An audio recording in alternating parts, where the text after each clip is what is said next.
Hi, everybody, and welcome to Itsy Bitsy Book Bits live chapter readings. Tonight, we are going to read All I Want for Christmas by Vivian Fiano. Chapter 1, Kinsley. This has been the longest week of my life. Waiting for Bryson to call has been pure torture. He's scheduled to be home in 2 weeks, and I can't wait to see him. We have spent months planning how we will spend our time together. My cell phone rings, and I'm over the moon with excitement when I see a random number pop up. This would annoy most people, but for me, it's a good indicator that Bryson is trying to reach me. Hello? I try not to sound too excited in case it isn't him. Hello, beautiful. The sound of his voice melts my heart. My eyes instantly well with tears, but I manage to hold them back. Oh my God, Bryson, I can't believe it's you. I squeal into the phone. How are you? Where are you? I'm so excited to hear from the love of my life, I can hardly breathe. I want to pepper him with a million questions, but I don't. I know full well that he probably can't answer half of them. I'm good, baby. I'm still away. I chuckle at the use of the word away. That's how he tells me over the phone that he's still out of the country. In this case, Afghanistan. How are you? His voice is soft as silk, and it melts my heart. I'm better now that I get to hear your voice. I bite my lip. It's been over a month since I've heard from him. He is a chopper pilot, currently on deployment somewhere in Afghanistan. That's the toughest part of our relationship. He's in the middle of God knows where, going through God knows what, and he can only tell me so much. I have no idea when or where he flies off to, so I'm left to pray. Every time he takes that chopper into the air, he has to worry about being shot down. Baby, I don't have too much time to talk, but I have to hear your voice while I had the opportunity.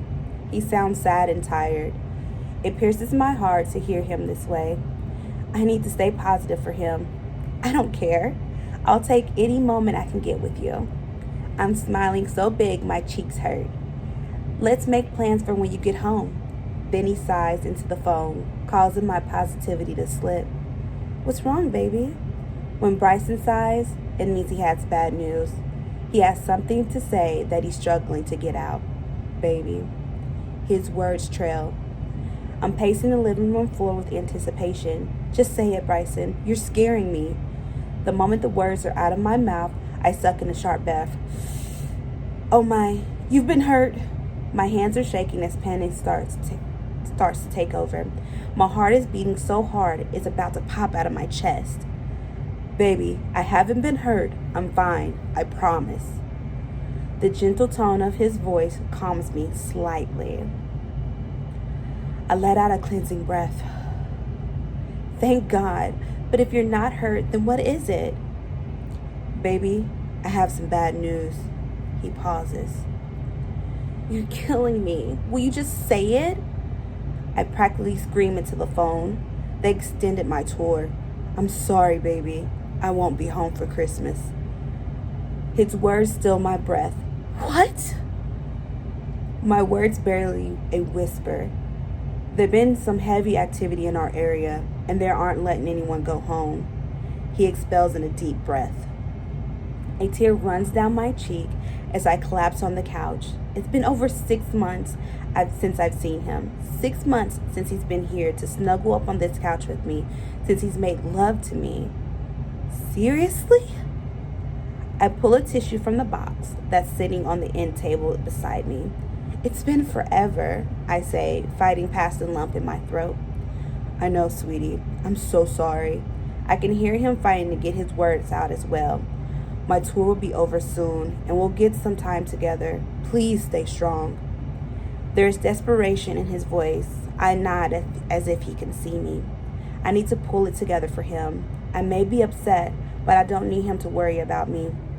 He needs to focus on his job. I will. I just miss you so much. I pat my eyes dry. I miss you too. He pauses. I promise to make this up to you as soon as I can. I try to manage a smile, but it's no use. I'm devastated. I have to go, baby. I sniffle, trying to gain some composure, but I'm struggling. I love you, Kinsley. I love you too, Bryson. The call drops, and just like that, he's gone. I run to my room, jumping onto my bed. I curl up in a ball and sob into my tissue. I was really looking forward to seeing him for Christmas, and now my plans for the holidays are ruined. With no family around, it's going to be a very lonely holiday. Thankfully, I have no plans for today. I head into the bathroom, slip on my pajamas. My eyes are red and puffy, and there are black mascara rings left behind them. I turn on the water to scrub the makeup off my face. When I'm satisfied to see that my face is clean, I roam into the kitchen, heading straight to the freezer for a pint of my favorite comfort food, Ben & Jerry's fish food. Ben & Jerry really outdid themselves with this one, and I always have a pint on hand for occasions such as this. There's only one thing left for me to do. I plop down on the couch with a box of tissues, my pint of ice cream, a blanket, and the remote control. I press the power button on the remote and scroll until I find a Christmas movie on the Hallmark Channel. I sniffle as I pull a cover of my ice cream and dig in. A pretty blonde woman is sobbing on the TV just as I was a few minutes ago. I don't even know why she's sad, but it gets me started all over again. I pull a tissue from the box, dabbing my eyes as my phone rings. This time it's my bestie, Dina. Hello? I sniffle into the phone. Hey girl. She pauses when she hears me sniffle. What are you doing? She asks in a demanding tone. Eating ice cream and watching a movie. I try to gain some composure over my emotions, but it's no use. I take it you heard from Bryson. Yeah, the tear starts again. I got the call too. I thought you could use some coffee. Nah, I'm good. I just want to be alone. I dab my eyes, thankful it's Saturday, and I don't have to work until Monday. She laughs. Yeah, I don't think so. I'm outside. Open the door. Tina, I want to be alone. I argue as if she would listen. Dina is an amazing friend. She knows exactly what you need, and she always there for you. Don't make me use the spare key. I roll my eyes at her threat and jog over to the door of my apartment to press the buzzer. I'm lucky to have the first floor apartment, so she's knocking on my door within seconds. The moment I open it, she wraps me in a hug, and the floodgates open. Shh, she coos. Let it out. The army is really starting to suck. I whimper at the damp continues to overflow, tears steadily running down my cheeks, staining my face. I know. She rubs my back, consoling me. Dina totally gets what I'm going through. Our men serve together. They're both chopper pilots and are often off on a high-risk duty together. It's bad enough that we don't get to see them for months at a time. What's worse is they don't get to call home often either. We're always left worrying over their safety. Neither Dina nor I are married yet, so we both live in apartments just outside of the base. Another shitty thing for us. If and when we get married, we'll get to live on base and get more support than we do now. I'm truly blessed to have this woman in my life. We're both going through the same thing, so it's easy to support each other through these tough times. I pull away, taking the coffee from her. She walks me back over to the couch where I snuggle back up under my blanket. I'm sorry. I'm such a mess. I appreciate you coming over. Girl, I get it. We gotta be there for each other. I expel a breath. I knew what I was getting into when I met him, and I agreed to date him anyway. I guess I thought he would be home more, or I would at least get to hear from him more. When I met Bryson, he was still in training, so he didn't go away as many high-risk assignments. When we started living together off base, he would only be gone for brief training missions. Since making chief, he's gone a lot more often, sometimes on shorter missions, sometimes on long tours. She smiles. We all did.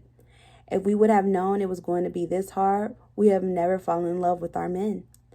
She sips her coffee and takes away my ice cream. You're going to hate yourself if you eat this entire container. I chuckle. I know, right?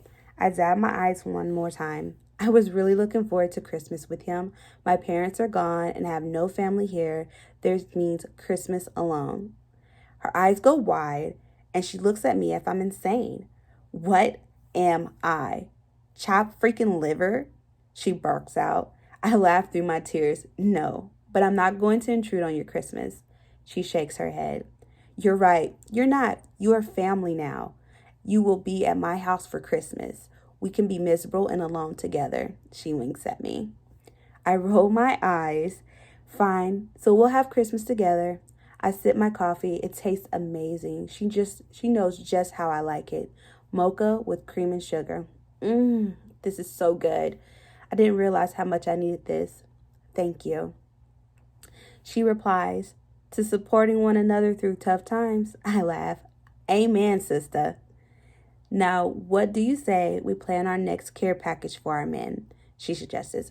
I'll ship this one since you shipped the last two. I nod. Cool, let's do it. I put my coffee cup down, stick the ice cream in the freezer, and grab a notebook to make a list. If we are sad, can you imagine how our guys are feeling? She adds when I return.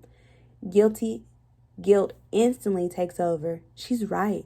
At least we're in the States and have control over what we can and can't do. True story. She scoots closer to me. We got this, and so do they. I love how encouraging she is. Dina has been an amazing support to me right along and always manages to make me feel better when I need it the most.